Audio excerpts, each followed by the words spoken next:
I don't know. I don't know what to expect. This whole project began as like a spontaneous, crazy idea. I remember the exact discussion. I was sitting with my friend at lunch, and I had driven my four-wheeler there, and we're looking out the window, and we're looking at it, and we're talking about how you can ride the four-wheeler on the streets here. And I said, you know what I'm going to do? One day I'm going to drive that four-wheeler across the state. And then my second thought immediately was in honor of my brother, because that four-wheeler is actually my brother's four-wheeler. I began riding it shortly after he passed away, and it became a way for me to revisit him, a way for me to remember him and to honor him. I can't ride that machine like he could, but I can ride it in his honor and in his memory, and that's what that thing is for me. It literally is wings for me.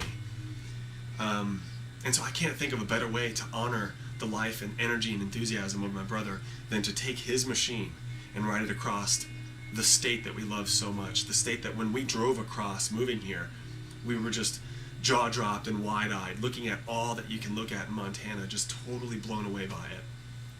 And so that's what this project is.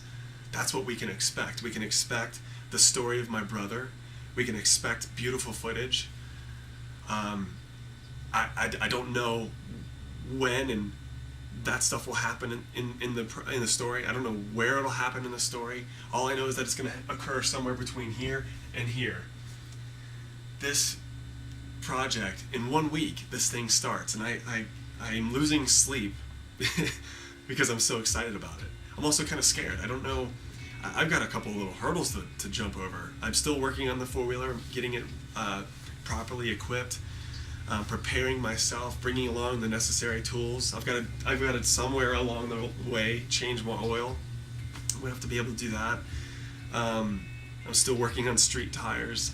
There's a couple little hurdles that I'm still jumping over to get myself prepared to do this. This is quite a travel. I don't know if anyone's ever done this. The people that I talk to at the Yamaha dealership think I'm crazy, but it's going to happen. It's going to happen, and whether I'm underprepared or not prepared at all, it's going to happen.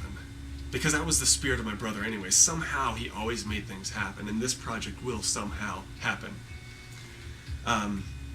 This is what I've done. This is my map. I ripped these pages out of my brother's old book, and old map book, and I've highlighted, I don't know if you can see it, but I've highlighted the tentative route that I'm going to take. Now, this is still just written in pencil, if you will, because I'm pretty sure it's going to change. But for the most part, I'm starting on the border of South Dakota and Montana, and I'm going to Idaho and Montana, and then back to home in Summers. The whole route's going to be over 1,000 miles because I'm cutting the state like this. And all these pins represent spots, and these papers and stuff represent spots that I want to visit. Specific things like battlegrounds and monuments and rock formations, and a couple of them are ghost towns. I'm going to be driving through towns that haven't seen people in 50 to 100 years. It's pretty cool. A lot of history.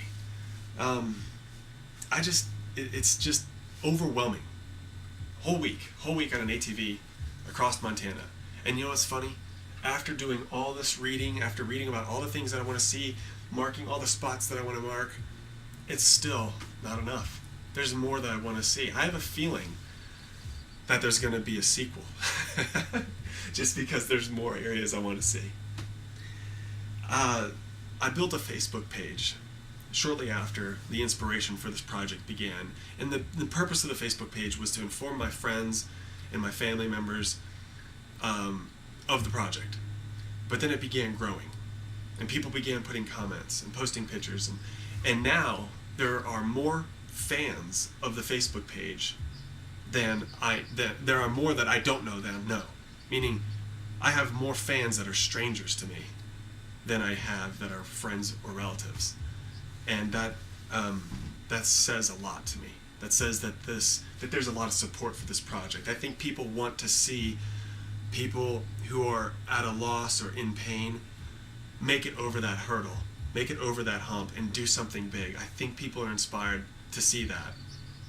And so, as people have made donations to me, my gift in return is this project, is this completion, is for people to see someone go from a point of pain and misery and suffering and depression to a point of optimism, hope, enthusiasm, and adventure.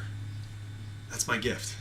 And that's why I invite you to ride with me. I invite you to take part of this. I invite you to watch this thing happen. Because then maybe it can transfer into your life somehow. Where there's a hole, you can then find a way to fill that hole.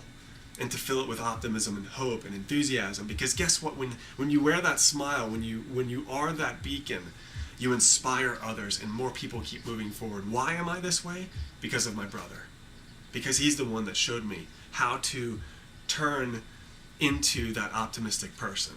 To always, no matter what, in the face of misery, in the face of destruction and peril and devastation, he always found a way to just say, no worries, let's do it, let's ride.